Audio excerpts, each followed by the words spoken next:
When it comes to Pokemon rivals, Gary Oak immediately comes to mind, because for most of Ash's initial journey, Gary was simply a better trainer.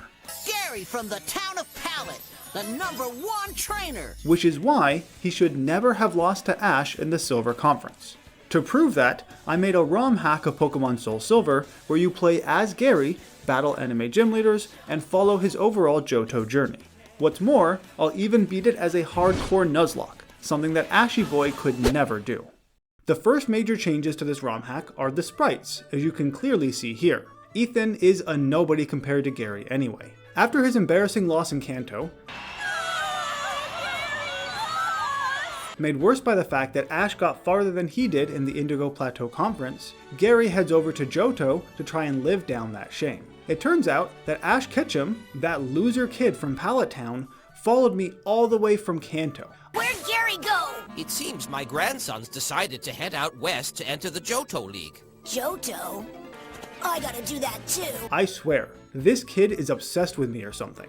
Go back to the Orange Islands and leave me alone. Now Gary never got a Johto starter, so let's just turn one of the options into an Eevee instead. In Mr. Pokemon's house, I see Grandpappy Oak, who doesn't even acknowledge me as his grandson. He forgot my name last time, and now it's my face? We really need to get him into a home. But I have more important things to do first, like battle loser Ash. This fight technically takes place in Kanto, but I'll do it here to show off these awesome sprite changes. This is a 1v1 with my favorite Eevee against his Pikachu.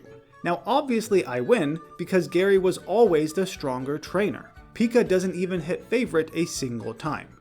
This match is over! Eevee is the winner! I was a bit nervous for that fight, but it was completely unnecessary. This was actually the very first battle Ash and Gary ever had in the show. It's kind of crazy that through the entire Kanto region, they never battled a single time. Probably because Gary was just too good.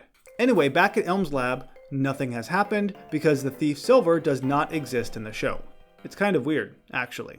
Back in the game, on Route 30, I find myself a Squirtle, Gary's real starter Pokemon. It sucks starting from all the base forms again, because I just went through Kanto with all of these Pokemon, but it only seemed fair. I then head to a route I basically never enter, Route 46. Because here I can get my final Pokemon before Falconer, a Geodude. That favorite kills with a crit. Well, that's not good, because that rock is my entire strategy for the first gym. And you killed it, favorite. Do I need to change your name? Thankfully, I do get one more chance to catch a rock in the aptly named Dark Cave. And this time, I learn from my past mistakes. Not that Gary ever makes any mistakes. He's pretty much perfect. On the way to Violet City, in order to get through a mysterious forest, Gary temporarily uses a Hoot Hoot for its Foresight move. But he didn't catch it, so I'm not getting one either. I do run into Ash, who is completely lost as he is an unprepared idiot. Unprepared as usual. Don't you know you have to use a Hoot Hoot to get through this forest? Literally all you needed was a bird here, dude. It's not that hard. In Violet City, a random kid somehow catches Ash's Pikachu, even though he already has an owner. I thought that Pokeballs wouldn't let you do that in the anime. I did it! I did it! I got a Pikachu! It can't be. It couldn't be. Now Pikachu's gonna like me better than you, Ash.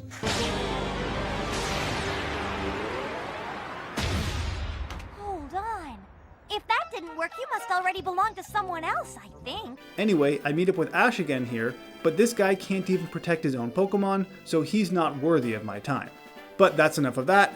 I need to start winning some badges. Falconer's team is much more formidable in the show, and he even has a Johto bird, so that's certainly an improvement. I start with a Rock to Defense Curl, and then Rock Polish twice. With that speed boost, he can now outspeed Falconer's flyers. Hoot Hoot falls in a single Rock Throw, bringing out Dodrio. Now unfortunately this is Gen 4, so Tri-Attack is special, and with a crit, put my rocks in the yellow. As long as Rock Throw doesn't miss, it should be okay. Dodrio is knocked out, revealing Falconer's last Pokemon, Pidgeot. For a first gym, this team is stacked. Pidgeot also has a special move in Gust, but it's pretty weak, and my rock wins. I told you Geodude was my sole strategy for this gym, and your strategy for getting more anime-themed Pokemon runs like this should be to subscribe to the channel. If you don't, Gary Oak will be sad, and you wouldn't want that now, would you? For Ash's Falconer battle, he actually had to resort to using a Charizard in order to win, which is pretty pathetic. Because I did so much better than my so-called rival, Faulkner gives me one of his prized possessions, a flying Pokemon Doduo. Gary got this guy at some point in Kanto, we don't really know when, so getting him here seemed fair, and it had nothing to do whatsoever with the upcoming bug leader. Before that, Professor Elm gives me this egg, which is not the typical Togepi one you normally get here. We'll have to wait and see what comes out though. In Azalea Town, I make short work of some non-anime rockets, and meet up with Kurt, the Pokeball maker. He is the main reason that Ash and friends came to Johto in the first place. My name is Kurt. Well now, why are you three looking for me? To drop off the iconic GS ball that literally never amounted to anything. Pretty disappointing. All right, it's clear that the ball is... It's clear that the ball is... some kind of Pokeball. Speaking of disappointments, the Bugsy battle is the next major anime event. Safari the Doduo makes short work of Spinarak with a single peck. Already this guy's team makes more sense than the original game. This brings out Scyther. After a focus energy, Safari is slash crit and barely makes it out alive. In his place, I pivot to a rock. I didn't want him to solo this gym like he did the last one, because that would be boring. But he does one-shot the Scyther. Since Starter hasn't done anything in this battle, I bring him out against Bugsy's Metapod. He is drowned in a few watery guns. Now unlike Faulkner, Bugsy refuses to give me a Pokemon. That's messed up, man. I need a Scyther, so just give me yours already. Before leaving town, Ash accosts me to have a non-anime battle. Unfortunately, at this point in Johto, he has more Pokemon than I do, so I'm at a disadvantage. Then again, he's Ash, so I'm still better off. Safari pecks Chikorita and is poisoned for her trouble. A rock comes out to Magnitude Pikachu, eventually. It takes a few tries. Starter and Totodile bite back and forth a few times, until mine wins. Heracross is a bit of a concern, but at this level he doesn't know any fighting moves, so a rock can easily take him out, though he does delay the inevitable with a couple of endures. Cyndaquil is Ash's last Pokemon who falls in a Magnitude. In case it wasn't clear by the way, for the most part Ash's teams will consist of only his Johto Pokemon, plus Pikachu. It just seems more interesting that way. Lyra tries to flirt with me in Goldenrod, but I'm not having it. For one, I already have a ton of beautiful ladies waiting at my beck and call. Second, and perhaps more importantly, I'm like 10 years old. I don't need to be thinking about girls and cooties. I need to focus on being a normal 10-year-old kid, and walking through an entire continent with deadly monsters as children are wont to do. I also go to the radio station and blow that quiz out of the water with correct answer. Say what you will about Gary Oak, this guy knows his Pokemon. I do some fishing, I didn't change that sprite, give me a break, and get Krabby. I didn't use him in my last Gary run because he was never in any battle, but a number of you were upset about that, so here he is in all his giant glory. And not to be crude or anything, but mine is way bigger than Ash's. What? You mean Gary caught a Krabby too? Yes, it's quite a catch. Take a look for yourself. I also show Favorite some love and affection with this hairstylist who, to be frank, does not inspire much confidence. But he didn't ruin it too badly, as Favorite evolves into my second favorite evolution. Before facing Whitney, there are just a few more things I need to do. First, on Route 34, I get a Nidoran boy. Then, following Bugsy's Scyther advice, I enter a bug catching competition. After only 10 encounters or so, I find the 5% Scyther and I catch that awesome bug. Unfortunately for me, that catch is not good enough, and I get stuck in 3rd place, behind 2 other Scyther captures. That just isn't fair. Nobody better tell Ash that I lost here. After all, he won with a stupid Beedrill, so I'd never live it down. Part of the reason I lost is because my Scyther was damaged. And I've been doing these bug catching contests since the original days of Gold and Silver. I never knew that hurting your catch lost you points. I always thought it was based solely on level and the rarity of your Pokemon. That probably explains though why I was never that good. With so many new Pokemon, it's time to face off against Whitney and her normal types. Her team has only slightly changed, as she leads with Nidorina, and I with a Krabby with a nickname that I immediately regretted giving him. It's quite juvenile, after all. But the battle's already started, so let's just keep going. Immature or not, Krabby still falls in love with Nidorina, forcing me to swap to Ash Killer Scyther. She resists that love, but not the poison point which activates on a U-turn. Well, this battle is going well. I blame you, potty-mouthed Krabby. This time he outspeeds and is able to dig crit Nidorina. For the Miltank, he has Rock Smash that I'm hoping will lower her defense. It eventually does, but now he is in love with that cow too. I had every intention of sacrificing Krabby here to rid myself of this childish humor, but when he gets down to 7 HP, I just can't do it. And it's not necessary at all, because a rock resists all of Miltank's moves, with the exception of Attract, I suppose. He does some damage, and then I need to swap back to Ash Killer to finish off that cow with a U-turn. Last is Clefairy, who can't really do much of anything to a rock, and falls in a few smashes. I swear, this rock is quickly becoming my most used Pokemon in this run, and Whitney's Miltank was much less intimidating with a Geode on my team. By the way, Scyther had a Charty Berry to reduce rollout damage, and Krabby a Quick Claw, but neither of those were really necessary. On the way to Ecruteak City, Ash sees my wonderful Umbreon defeat some random kid's Alakazam, and decides to challenge me to a battle. You were great, Umbreon. Come on, let's go. Hold it! Yeah, what? You had a battle with that kid in Alakazam. Now Pikachu and I challenge you and your Umbreon. No thanks, Ash. No? What do you mean, no? I already learned all the Pikachu's attack patterns, so a battle would be a waste of my time and yours. What? Pika? I don't have to use Pikachu. I can beat you and Umbreon just as easy with any of these other Pokemon.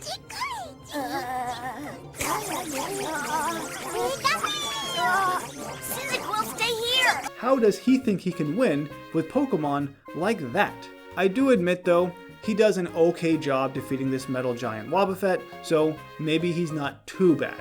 You've really improved since I saw you last, and you've trained your Pokemon well. Don't be too surprised if the next time we meet, I'm the one who challenges you to a match. Hey, see you around, Gary. Next, I get a Nidoran Girl on Route 36, and make a few more changes to get a Growlithe on Route 37. I admit, I kinda forgot he was a Heart Gold exclusive, and I'm playing Soul Silver, so I had to make that change. I get to Ecruteak City and encounter Ash again in the burned down tower. He spins some fabulous and ridiculous tale about seeing Ho-Oh at the very start of his Kanto journey. This is obviously a lie, he's just trying to make himself look good. Ash now has a full team of 6 Pokemon, so I do as well. A rock eventually takes out Noctowl after missing 2 rock throws and being confused. Heracross now does have a fighting move, but Ash Killer can easily take the hit and one-shot with Wing Attack. Or, kind of. Indoor makes it a 2-hit KO actually. You'll notice here that I let Ash's Pokemon evolve to be more challenging. Ash Killer U-turns on Quilava for some chip to bring out Starter to Water Gun. But Ash swaps to Bayleaf mid-gun, so I pivot to Racer the Growlithe on a Poison Powder. A few Flame Wheels takes out Bayleaf, who does manage to set up Reflect first. Favorite, the recently evolved Eevee, does very little to Croconaw, so I spend a bit of time tail whipping to wait out Reflect, but she is promptly frozen. And so she remains for the rest of this battle because she refuses to thaw. Okay. Instead, I bring Starter back out to bite that Croc. A rock easily defeats Pikachu, and Quilava too, ending our little battle. And yet he continues his pointless Ho-Oh lie, getting upset and running away when I don't fall for it. Geez, Ashy boy, grow up. You're 10 years old for goodness sakes. Before leaving the tower, I go to the basement floor and find myself a Magmar. In the show, she has a 100% loss rate, so she is a loser. Maybe she can make a comeback here. Around this time, my mysterious egg finally hatches, revealing an Elekid. We actually never saw this Pokemon as anything other than an Electivire, so it's likely that Gary got him in Sinnoh, but I'll take him now. With Ash out of the way, I go to the gym here to face off against Morty, who believes himself a chosen one, or something absurd like that. Favorite leads the charge and one-shots Ghastly with a Pursuit. Gengar takes a couple of hits and does lower my special defense at one point, but even he can't stand up to the aptly named Favorite. Though it's clearly not necessary, I pivot to Safari on the Haunter, who is immediately cursed. So I pivot again, this time to Starter. One last bite is all I need to prove Morty's dreams of being the chosen one are absurd. And together, we have a little laugh at Ashy Boy's expense. When I arrive in Olivine City, I find out that Ash has already traveled across the ocean to get Amphi's medicine, so the gym is wide open. Apparently, Ash made quite the impression here too, since they all seem to like him for some reason. They must not know him like I do. Regardless, I'm not here to talk about him, I'm here for a badge. I start with Loser in the hope that she can not be one. Magnemite Falls and a charcoal boosted Fire Punch. Now Steelix obviously has insane defense, so Ember is actually the better move here. After a crunch, burn, and a heal, 2 more Embers finishes off that Steel Sneck. That wasn't so bad, Loser. We've gotten these gyms slightly out of order, which is why Jasmine's level cap was lowered a bit, so now I can head to Cyanwood. On his journey there, Ash entered the World Cup and lost in only the second round. He also claims to have seen the other Johto legendary Pokemon Lugia, but I don't believe a word of that. I bet he was just making up an awesome adventure with his other, lesser rival to make me jealous. After all, what are the chances that one kid sees all these legendary Pokemon? Especially since he's not even the protagonist. It's obviously me. Which is why I now need to battle with Chuck, who is notorious for stealing people's catchphrases. His Poliwrath takes 2 Thunder Punches from Sinnoh, but manages to poise him with a Poison Jab before falling. After that damage, I decide to swap to Ashkiller the Scyther, who we haven't seen in a while. Machoke tries to survive with some bulk ups, but a Technician boosted wing attack makes that impossible. Before continuing on with my journey, I need to have an evolution fest. The Pokeathlon Dome has a number of evolution items, like Moonstones for my Nidorans, a Firestone for Racer, and a Metal Coat allowing Ashkiller to evolve without the need for a trade. Gary doesn't do that whole trade thing. Why would I give up my superior Pokemon for someone else's garbage? It doesn't make any sense. And Racer evolved just in time for me to use him in an extreme Pokemon competition, where basically you choose a Pokemon to pull you along with a skateboard or something like that across a racetrack. Now I've been training for this thing for months, but when Ash sees me practicing, he decides on a whim to give it a go. Yes! Extreme Pokemon, here we come! Wait a minute, Ash. Don't you need practice? As if Plot Armor is going to magically make his Bayleaf faster than my Arcanine, which is exactly what it does. We have a winner! In a splendid come-from-behind photo finish, it's Ash Ketchum! To be fair, he does help Arcanine escape Team Rocket, but still. While this wasn't an official battle, it still sucks to lose. In Mahogany Town, I encountered the Red Gyarados, but I don't understand how forcing a Magikarp to evolve makes them into a shiny. That seems kind of weird. I weaken it so that Lance can come in to catch it. Ash was temporarily kidnapped by Team Rocket, but is freed as I fight my way through their secret base. Now, normally, I wouldn't care too much about some pointless bad guys, but since I'm here, I might as well team up with Lance to bring them down. Lance, the Indigo League champion, which is a title that I, Gary, should have had. But there's still time to make a comeback. Price beat Ash once, but then forfeited the second time because he was scared his Piloswine was going to get hurt. Yeah, that's kind of the point of Pokemon battle. I start with Sinnoh to use Light Screen. Thunder Punch isn't quite strong enough to take out Dugong, who ends up getting a critical headbutt before being knocked out. With that Light Screen, I'm hoping Piloswine uses Ice Fang on the swap instead of Mud Bomb, which he does. But Racer avoids it anyway. A single Flamethrower knocks out and likely hurts his Piloswine pretty badly. After all, when was the last time you were flamethrowered in the face and came out unscathed? We head to Goldenrod to do some rocket stuff, including pretending to be one. Now, you might think I look like a completely different character with this rocket costume sprite, maybe an Ethan or something like that, but that's the whole point of a disguise. Of course, it's not enough to fool Ash, since we've known each other for years at this point. But I guess I can forgive him for exposing me like that, because he too is going through a difficult time. What? Why are you guys looking at me like I've got 2 heads or something? No, there's just one, but look.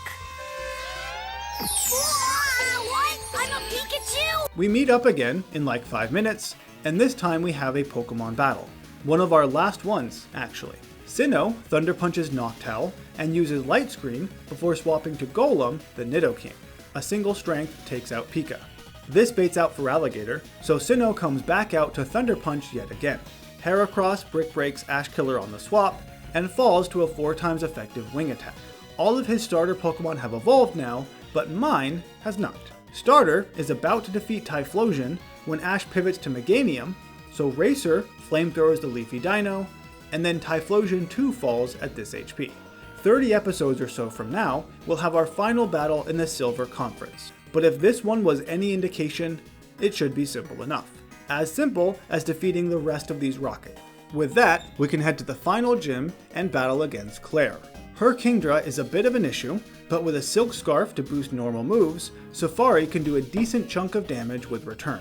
I do risk a crit here, and thankfully am not punished for it. If Safari did die, it wouldn't have been a huge issue. I then pivot to the now fully evolved Starter on an Iron Tail to use Ice Beam, Heal of Paralysis, and Ice Beam again. Sinnoh takes a bite on the swap, but outspeeds Gyarados and one-shots with Thunderbolt. Well, that also wasn't so bad. And what's even better, Claire is like a normal gym leader in the show and just gives me the badge without any of the Dragon's Den nonsense, just like it should be. Ash and I have a non-canon encounter in which he allows me to defeat the Kimono girls, so I too can see Lugia, since he's already done that apparently. So let's start this Eevee Gauntlet. Ash Killer can take out the first 2 evolutions no problem, though he is Psychic Crit by Espeon. Starter is Fire Blasted, and Will-O-Wisp by Flareon, but 2 Surfs take him out. Jolteon is Earthquaked by a rock, and Vaporeon is U-turned by Ash Killer, letting Sinnoh come out on a Surf, which was stronger than I expected. Thunderbolt then defeats him, getting me the Tide Bell, which I used to encounter Lugia before running away. That was mighty anticlimactic, if you ask me. But now it's time for the real climax of the Johto region, as I return to Kanto to enter the Silver Conference and battle against Ash. But first, here is some backstory showing that Ash wasn't always a loser, since we used to be, if not friends, at least acquaintances, and we shared a very Smeagol-like event. Back to reality, I decided to make both of our teams match what we used in the show. Also, all of his Pokemon have held items too. Ash Killer starts off getting swaggered by Tauros and heals that with a berry. Before he can finish the job though with another hit, Ash pivots to Charizard to tank the X-Scizor. I swap to Starter on a Flare Blitz, he is Air Slashed, and also flinched. Well, that sucks. After some debate, I leave him in to risk a crit, but it all worked out as a single Surf takes out Charizard. Loser the Magmar comes out on Meganium's Petal Dance, and even with a Charcoal, fails to get a one-shot Flamethrower. I did not expect that, but it works out in the end. This baits out Heracross. Now, this bug has a Choice Scarf, and I'm assuming he's going to use Earthquake, so I have to sacrifice Magmar here on a Brick Break. And Heracross is burned, which I had to double check was okay, but since he doesn't have Guts, it's actually pretty awesome. Ash Killer then easily takes that Brick Break and wing attacks. Tauros swaggers again, and it takes 2 turns, but eventually, Ash Killer hits through confusion to knock out Ash's first Pokemon. I hate to lose that attack boost, but I can't risk Scizor hitting himself, so out comes Rocket the Nidoqueen. Her Yacha Berry reduces the Ice Punch damage from Snorlax, and her only job is to Tail Whip a couple of times. Because I'm getting low on healthy Pokemon, I don't want to pivot, so I sack her to bring out Ash Killer once again. Metal Claw does a ton of damage, but then he is paralyzed by Body Slam, because of course he is. Snorlax begins to rest, which lets a rock come on out with a few Earthquakes. Last is Ash's Muck. A rock's Earthquake is barely too weak to one-shot, and Muck just spams Minimize, as they tend to do. All the while, Ash heals whenever Muck gets too low. Eventually Earthquake is a high roll, and Ash is finally defeated once and for all. Granted, because of plot armor, Ash actually wins this encounter, which is 100% not fair. And I can tell that it's plot armor, because in what world does a Charizard beat a Blastoise by flamethrowering the ground? It's really unfair. What kind of crazy, what a novel and unique strategy! Blastoise is unable to battle. Charizard is the winner! Blastoise has been defeated! The winner is Ash Ketchum from Pallet Town! What's even worse is that Ash then loses in the very next round against Harrison, because Charizard was defeated by Blaziken. So just to be clear here, this Charizard is strong enough to defeat a Blastoise who had a major type advantage, but then too weak to defeat Blaziken who has a major type disadvantage? How does that make sense? Whatever, I can freely admit here that Ash is sometimes an okay trainer. But that's enough about him, let's talk about me again. In this more realistic version of the Pokemon universe, Gary did not lose to Ash, so he moves forward in the Silver Conference, which means it's time to face off against the Elite Four after I drop off these dead guys and pick up a few important items. That would have been helpful against Ash. Thanks, Mom. For Will, I obviously lead with Favorite. His first Xatu tries to defeat me with my own Dark Pulses, but to no avail. On Executor, I swap to Racer to Flamethrower, but he is immediately put to sleep. So, Favorite comes back out to Dark Pulse a couple of times. Feint Attack does very little against Jinx, thanks to a Reflect set up by Executor, but once it wears off, so too does the Jinx. Expecting a Water Pulse from Slowbro, I swap to Favorite on a Curse, and immediately pivot to Ash Killer on what I thought would be a Psychic, but was another Curse. Thanks to those curses, X-Scissor is not nearly strong enough, and Ash Killer is confused by a single Water Pulse. I again try to bait out Psychic to safely pivot back to Favorite, but he just curses some more. That's fine, at this HP Dark Pulse is enough. And after some healing, Will's last Xatu is Dark Pulsed by the aptly named Favorite. That took more out of me than I expected. Koga though should be easy as always. Racer flamethrowers Ariados, and Forretress as well. A Rock comes out to take on yet another Muck, and after several misses, Earthquake gets a crit. Venomoth misses a Supersonic and falls in a few Rock throws after healing. Last is Koga's Crobat, who does slightly more with Wing Attack than a Rock heals with Shell Bell, but just barely. A couple more rocks, and that bat is down for good. Told you that was easy. For Bruno, I lead with Starter against Hitmontop. Between Surf and Protect, that top is only able to connect with a single triple kick before drowning. Golem comes out on a Hitmonchan's Thunder Punch, tanks an Ice Punch thanks to another Yacha Berry, and Earth Powers. This lets Racer swap in to get frozen. He thaws, thankfully, and Flamethrowers Hitmonchan. Starter comes back out on the Onyx to surf that Water Snick. I pivot to Racer to intimidate Machamp, but he is immediately one-shot with a critical Cross Chop. Dang it, that sucks. Poor Racer did not deserve that.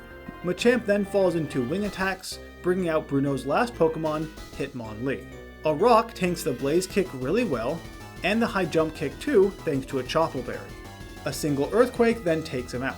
I can't believe I just lost someone to Bruno. That's rough. Ash Killer starts the Karen battle by getting a critical X-Scissor, knocking out Umbreon. I pivot to Starter on the Houndoom's Flamethrower, and with a Choice Spec Surf, should not take out Houndoom? Well, that's not good. Thinking she might heal, I use Surf again and hit Vileplume instead, who Ash Killer easily Wing Attacks. But this brings out Houndoom again. I pivot to a Rock on Flamethrower to bait out a weaker Dark Pulse for Golem. Thanks to a Choice Scarf, he outspeeds with an Earth Power. A Rock takes out her Murkrow after a few heals, and last is Gengar. Golem again outspeeds thanks to Choice Scarf, and he just so happens to have Shadow Ball, which is fairly weak because of his rivalry ability. Now Golem has no problem hitting girls, he just does it with a bit less force than he would a guy. He's chivalrous that way. Gengar does not try a Destiny Bond, but if he did, I would have just swapped. Now it's time for the real championship battle against Lance. Choice Specs Golem starts off by Thunderbolting Gyarados. This brings out the Blizzarding Dragonite that Starter can take. He's decently fast, so he should outspeed, or not. At least Nevermelt Ice Beam is a one-shot. This Dragonite has Thunder, I assume, so a Rock avoids that hit, and a Dragon Rush to hit with a Stone Edge. Nice. The last Dragonite starts to Outrage, which a Rock barely survives, and a Stone Edge is not strong enough. Now most of my team cannot survive an Outrage, but Ash Killer can, and he responds with a Metal Claw. Golem takes a Fire Fang on the swap, as well as a Shadow Claw, but one-shots with Thunderbolt thanks to his aforementioned Chivalry. It doesn't apply to dudes like Charizard and Aerodactyl, who comes out next. With Lance defeated, Lil Gary once again becomes the Pokemon League champion, at least in this version of events. He beat the Silver Conference like he should have done in the first place. Since Gary already got all of the Kanto badges last video, you should watch that one if you haven't, I'm not wasting my time to get them all over again. Instead, Grandpappy Oak has kept my Kanto badges safe, so let's just get them all from him, with one exception. Gary never actually got the Earth Badge, as far as we know, so now is his chance to avenge himself. And this time, there won't be a cheap legendary Pokemon here, I hope. In the Viridian City Gym, Blue is very much a jerk, not like Gary at all. These two couldn't be any more different. I lead with Ash Killer, who immediately takes out Executor with a 4 times effective X-Scissor. This baits out Arcanine's Flare Blitz. A rock takes that hit, along with Dragon Pulse, to Earthquake. I pivot to Starter on Gyarados' Earthquake to bait out a return that still did a lot to Sinnoh, but he outspeeds with Thunderbolt. Starter comes back out to avoid Rhydon's Stone Edge on the swap, and one-shots with a Surf. After a single Surf on the Machamp, Starter runs away in place of Ash Killer, who can take him out with a Sharp Beak Wing Attack. His last Pokemon is Pidgeot, who may not be that great, but flinches Ash Killer and gets him too close to death for my liking. A Choice Specs Golem barely survives the Air Slash and return, but finishes the battle with a Thunderbolt. And so, almost 200 episodes after his first Viridian Gym defeat, Gary has made a comeback and also won that badge. With every badge now mine, Oak deems me worthy to enter Mount Silver, where I find Red, Ash's video game counterpart. Though, unlike Ash, he is actually pretty good, and was, at some point, the Kanto champion. Hey, me too! Golem starts the battle with an Earth Power, after avoiding an Iron Tail altogether. I risk a crit on the Lapras to use Thunderbolt, and even with a Yache Berry, am brought down pretty low by a Blizzard. It also looks like I miscalculated here, because the second Thunderbolt barely misses out on the kill, even with that rivalry boost, while Lapras does not have the same issue. Goodbye, Golem. You have proven yourself quite useful recently. Sinnoh comes out next to Expert Belt Thunderbolt the Lapras a few more times. Blastoise falls in a single hit. Snorlax survives a low kick, but his Blizzard is pretty crappy, so Sinnoh beats him too. I had intended to sacrifice Sinnoh in this battle, but since I already lost Golem, I changed my mind and swapped to Starter on what I thought was a fire move by Charizard. He takes an Air Slash too, but one-shots with a Surf.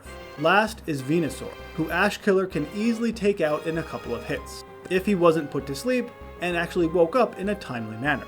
Eventually though, he wakes up, and Red is also defeated. And that completes Gary's Johto journey. In the anime-verse, Gary is forced to retire from Pokemon battles after his broadcasted and humiliating defeat at the hands of Ash. But in this alternate reality, maybe Gary does not give up on his dream. Instead, maybe he goes to Hoenn to continue his Pokemon journey instead of becoming a Pokemon researcher. Only time will tell. Thank you so much for watching to the end of the video, and check out the Google Drive link below if you want to try this game for yourself. I hope to see you in the next region. Smell you later.